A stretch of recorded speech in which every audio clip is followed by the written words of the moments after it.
Let's now explore how to solve number 18 on the 12B. Last academic year, Yolanda and Zelda took different courses. Yolanda's average on all the quizzes first semester 3 points higher than Zelda's average. Let's say Yolanda, first semester, Yolanda had, let's say, x plus 3 average, and Zelda had x average.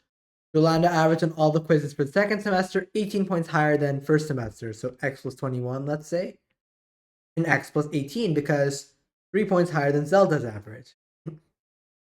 Which of the following statements cannot possibly be true? A. Yolanda's quiz average for the academic year 22 points higher than Zelda's. So the thing is, we don't know how many of this there are, how many of this there are, how many of each quiz they're actually taken.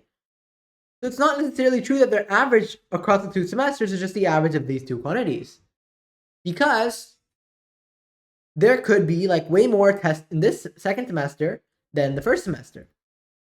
But the key thing here is that Yolanda, at the very most, the average is going to be less than or equal to x plus 21, or less than x plus 21, strictly less than. Why?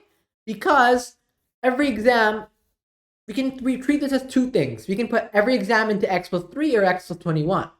Even if we put almost all of our exams into x plus 21, and if maybe like very, very few in x plus 3, then the average is still going to be less than x plus 21.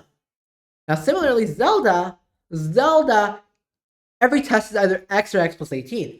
Even if we put like many tests into the x category and only one, let's say, into the x plus 18 category, the average has to be greater than x. Yolanda's quiz average 22 points higher.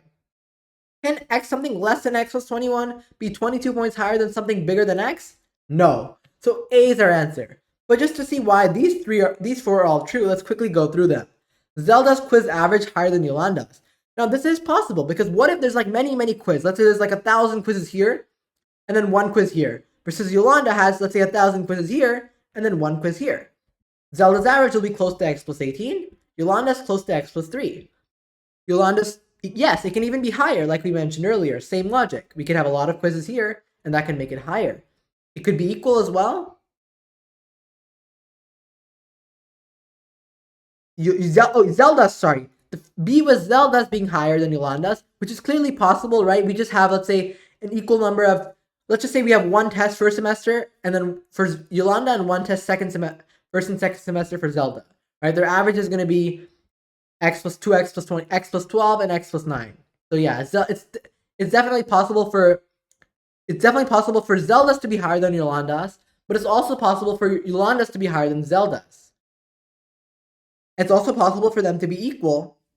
And it's also possible that if Zelda scored 3 points higher on every quiz, have the same average as Yolanda, of course. Because to see that, you can just have 1 quiz, 1 quiz, 1 quiz, 1 quiz, right? We increase by 3, same average.